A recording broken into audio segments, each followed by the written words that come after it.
What are you doing different from last year? That's one thing I'm doing differently. Another thing that I personally am doing differently is that the kids, a lot of my students never did labs.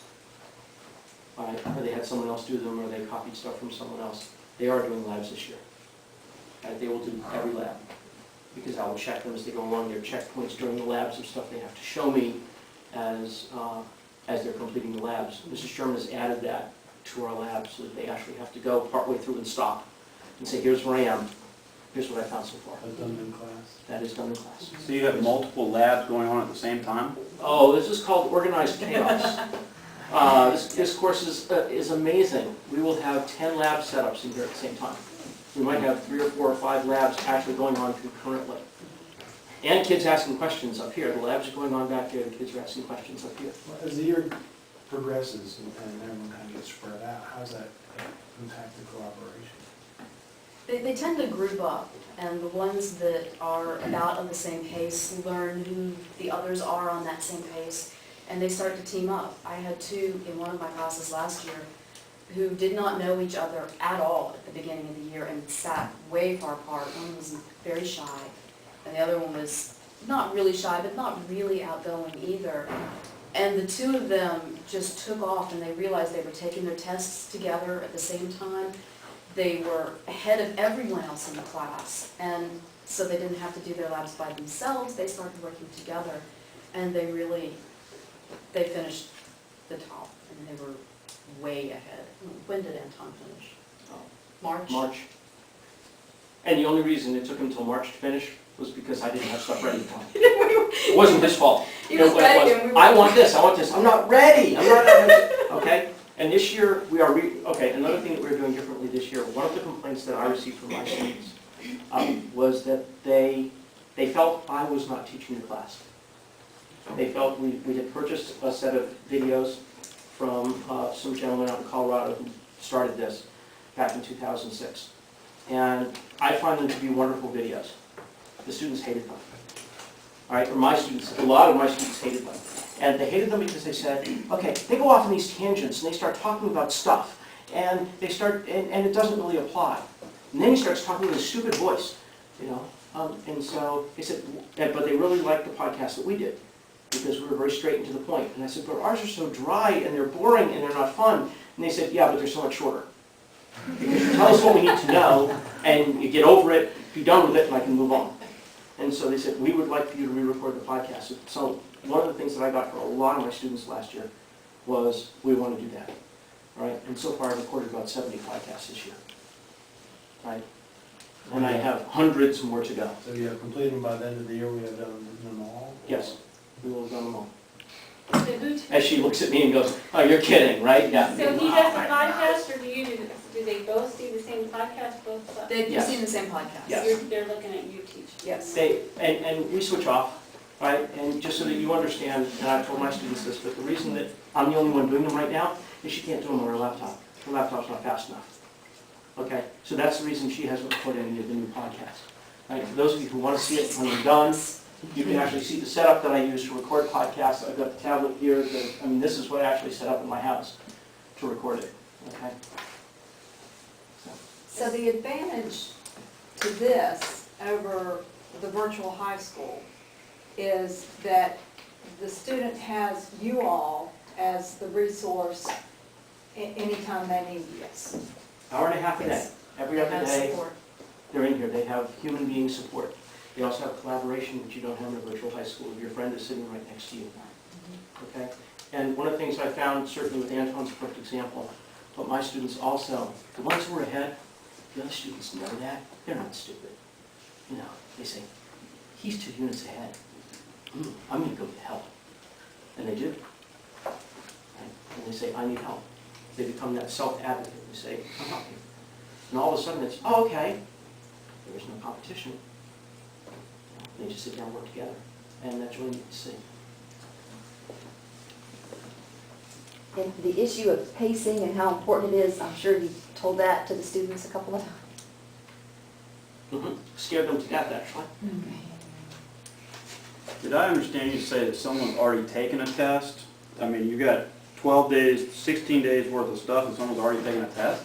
I have tests, people who finished units 1, 2, and 3. Yeah, the first 3 units, we took the first 2 units, we took the first day of school. Give them an idea as to where they were. That was all old material from Algebra 1, from geometry, from Oh, earth okay. science. Okay, okay, I So, see. gives them an idea of what background information we were expecting, and I see. they were supposed to have completed that by Gotcha. the end of last week. Those 2 tests were pulled essentially from old SEL questions. And we went back all the way down to 4th grade math and science to Okay. pull information for those SELs.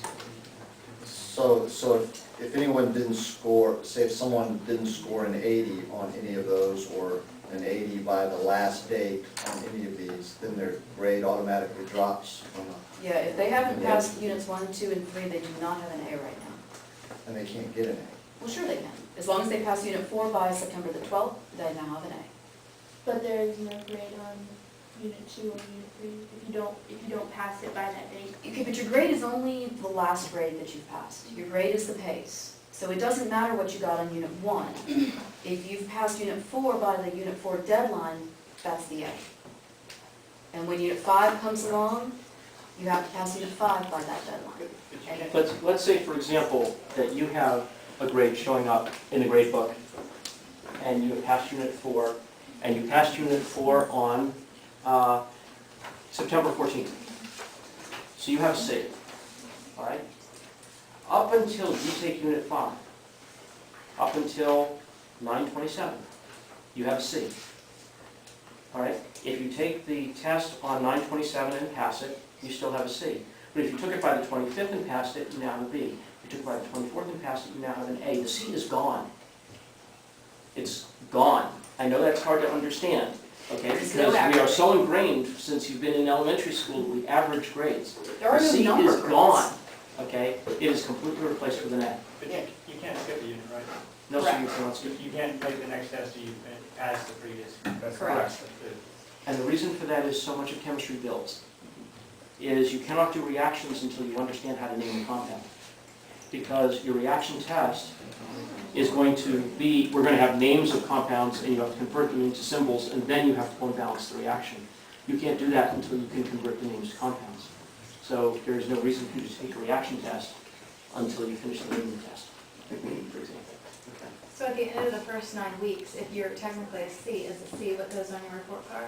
For the 9 weeks, yes.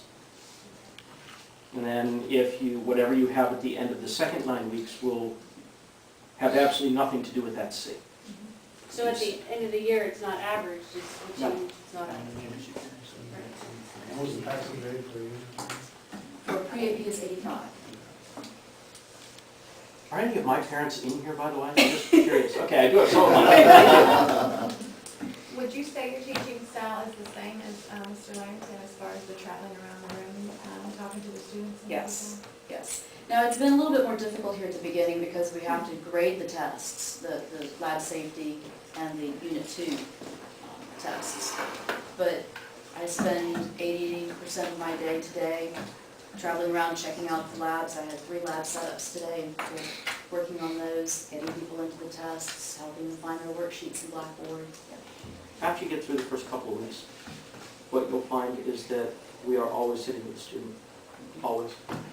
I've been observed by multiple administrators, and the most common thing, I remember one time one of them came in, and I was moving from student to student, and I finally went over and talked with one young lady, and she said, "Did you realize Mrs. Turner's in the room?" And I said, "No."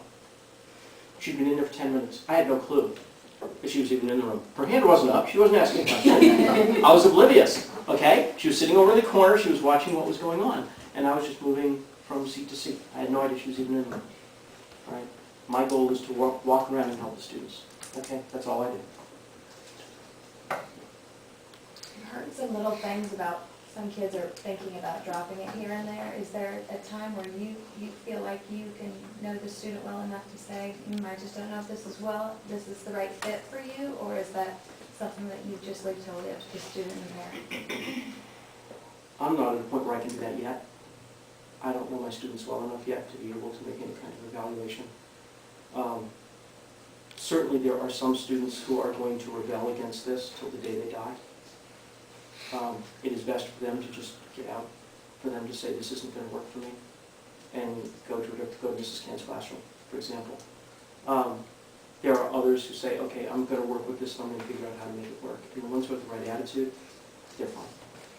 Right? We do have some students who get in who really don't have the math background, and that hurts a lot of them, and they struggle with math. Yeah, but that would affect them no matter what chemistry class. That's correct, and those students don't belong in chemistry to begin with. They should be in ecology this year until they get through another year of math and get a firmer foundation out of it. It's not that we don't want them in chemistry, we want them to be successful, that's our goal.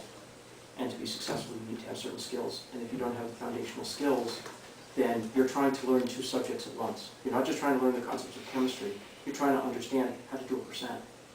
And if you don't have a mental concept of a percent yet, and you're sitting in chemistry and we're trying to talk about percent error, if you don't understand percent, there's absolutely no way you can understand percent error.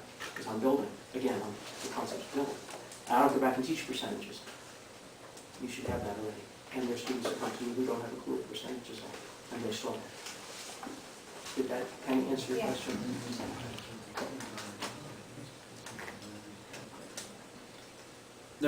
My daughter said something about you do not allow calculators or something like that. What's that about? That's one of the things for the pre-AP. In AP chemistry, they're not allowed calculators on multiple choice, they're not allowed calculators on half of the free response. There's only one half of the free response that they're allowed any form of calculator. So to help them prepare for that, we are doing, at least here at the beginning of the year, the mental math. It's simple types of math problems, 1/5 is a 0.2. And as they're practicing that, they will get more and more familiar with it, and it will help them, not just in AP, because a lot of them will probably go on to AP, but on the SOLs, on the SATs, on all kinds of standardized tests that typically do have a little bit simpler math problems that can be estimated quickly and give you more time to work on more difficult problems. We will probably need 2 calculators when we get into the heavy math units. The ones that require a great deal of calculation, we will give them calculators for. But for right now, since the math is so straightforward, we're keeping the numbers simple enough that they can do without. It's a skill they're not used to doing. I want to add on to that. Yeah. But one thing I want to do before I forget, I've noticed one person just left. Again, you may do that whenever you need to. There are forms on the table. If you just let us know who you are, so we know who's here, that would be helpful. So there's a piece of paper on the table for a parent and who your student is. If you do that for you, that would be helpful. I want to add to that, my wife teaches at Virginia Western, and she teaches remedial math. And in the past, she has had a lot of my students who have gotten through chemistry, and then they get to Western and they have to take remedial math. And the reason they have to take remedial math is they have to pass this thing called the compass test. And the problem is you're not allowed a calculator. And so they say, okay, you go to dinner and the bill is $60 and you want to leave a 15% tip, how much do you leave? And they can't do that. Okay? And you may think your students can do that. Go home and ask them. Nope, not going to happen. They don't know how to do that. Right? And they can't say, oh, well, 10% of 60 is 6, and half of that is 3, so 6 plus 3 is 9, so it's $69. No, it does not happen. Okay? That's mental math that I've been doing since I was in grade school. Okay? But what we've done is we've given them tip calculators on their phones. All right? So they don't need to go and do mental math. All right? The problem is that colleges now, my daughter was just graduated from tech, do not allow calculators in a lot of classes. And as you said, AP Chem doesn't allow calculators. AP Physics doesn't allow calculators. You take a lot of these AP tests, and if you can't do mental math, you're toast.